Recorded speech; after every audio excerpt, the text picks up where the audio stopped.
Hi everyone, my name is Dr. Christy Silva. I'm Chief Behavioral Health Officer at Fusion Care Group. Thanks so much for joining us today. I've been getting a lot of requests about information on how to keep sane during this time when we have our children at home. And I would have to say for the majority of parents, this is our biggest concern at this moment. We've now been asked to work or not work, incorporate financial stress, family stress, relationship issues. Oh, and now we have to be a teacher and have our kids home with us all day long, every day. I don't know if most of you are experiencing this, but over here in San Diego, they're starting to roll out in-home programs called distance learning, and it's fantastic. Yet, I think it's another layer of pressure that all of us parents are having to figure out how to incorporate. So we definitely are being tested in this moment as parents and as human beings. So I want you guys to know we're here to support you. We want to help you. These are some techniques that I've been trying to incorporate with my own family and my own kids because it really has been a challenge. Maybe this is a good thing for all of us. What other time in our lives have we ever gotten this opportunity to be at home with our kids and present with our kids? And so how do we do that in a way that is beneficial to us, that works for us, that is helpful to us, but that doesn't make us crazy? And so that's the real goal here, is providing these tips to add a little bit more structure into everyone's lives and offer support, and to also know that we want to come from a place of no judgment. All of us are going through this. It's really hard, even for you parents that still have to go out and work.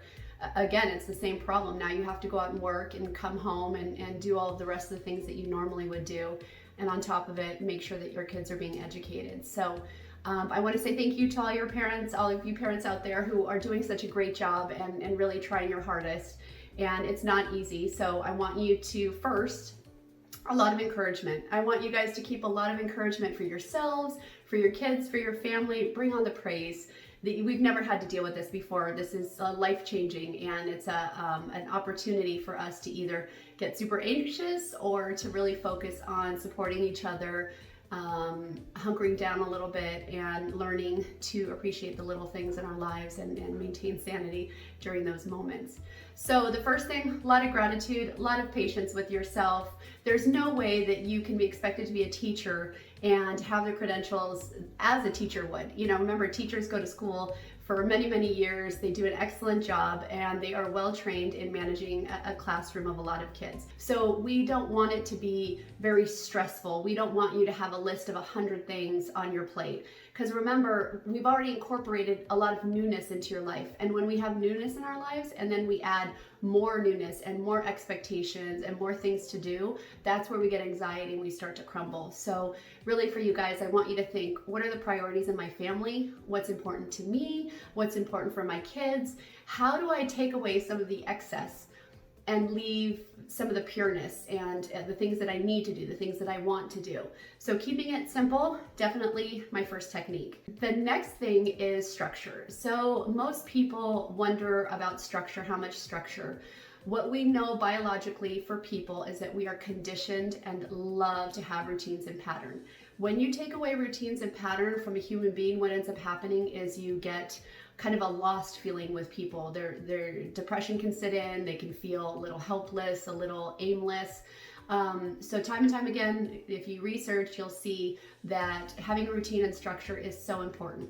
So what does that mean? That doesn't mean that you have to itemize your day, every 10 minutes have something going on. That's kind of the opposite. We want general structure to your day. So what time are you waking up in the morning? And guess what? Now you get a little flexibility. So if you're an early riser and you want to do 7 and the family wants to do 7, wonderful. If you feel like that's a little too early, go ahead and do 9 o'clock. So here's where some of the freedom comes in, is the schedule should be based on your family and what works best for you.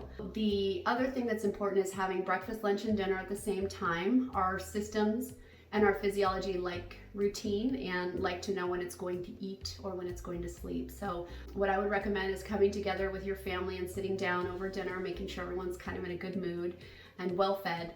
And then asking for everyone's opinion. What is important to have in our schedule? What time should we wake up? What time should we go to bed? What time should breakfast and lunch be?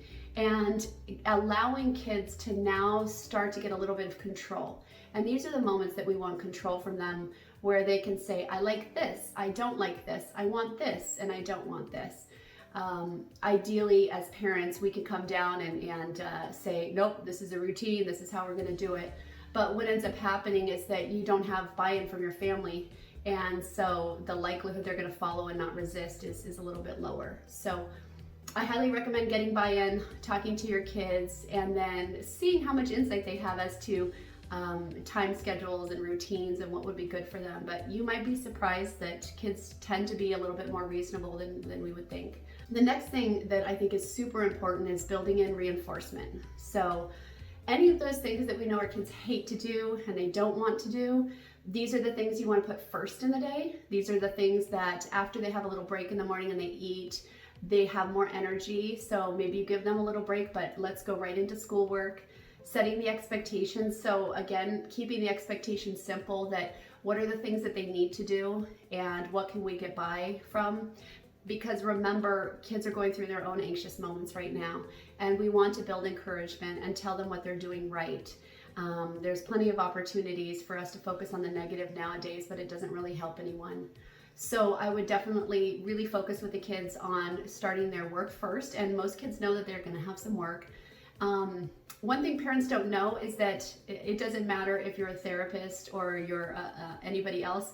Kids are going to complain. It doesn't matter what you ask them to do. Expect and know that they are going to resist and they are going to complain. So if we take that out of our equation and just tell ourselves, it doesn't matter what I say, they're going to resist and they're going to complain, then it kind of lowers the bar and allows us to know that we're not doing anything wrong per se. It's just that's what kids do. So having something in the morning where you have their tasks, and then build in these electronics. So these electronics, they're beautiful reinforcement tools. They're wonderful. Having them so that if you do a good job with your education, great, you get an hour. Guess what? You did a fantastic job with your education. You get 2 hours. So you want to make those things age appropriate and make sure that they scale up with the amount of work they do.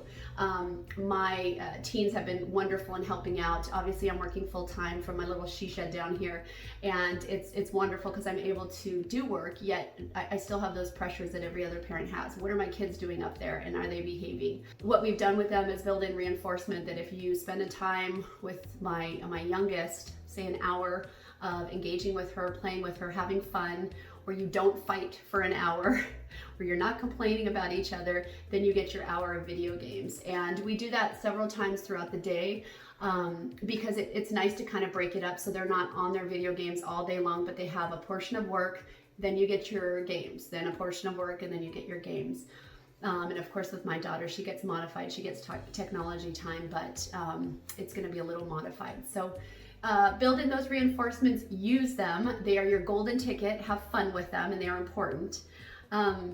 Breaks throughout the day. So it's important to get out. I think being in nature, when it's sunny like this, it's gorgeous to go outside, go for a walk, throw the ball around. We did some water balloons today and just kind of took a little walk around the house, just getting some sunshine, talking about each other's day.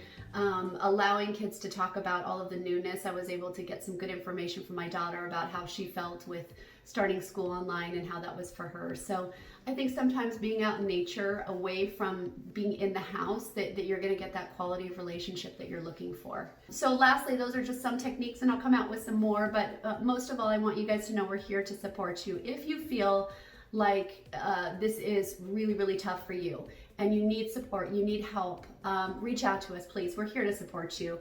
All of this extra stress has the opportunity. We know with trauma and with stress, we have a direction we can be pulled in. It can break people apart. It can make people angry and upset and anxious, or actually trauma and bad situations can unite us, as we're seeing across the world. So I want you guys to know that we're here to support you in uniting everyone, and be encouraging to yourselves and each other, and we will get through this together. So if you need our support, please feel free to reach out to the information below. Also, please subscribe if you like this information, and we will be sure to update and provide more as we come. Be safe and be kind to each other. Thanks, and have a great day. Take care.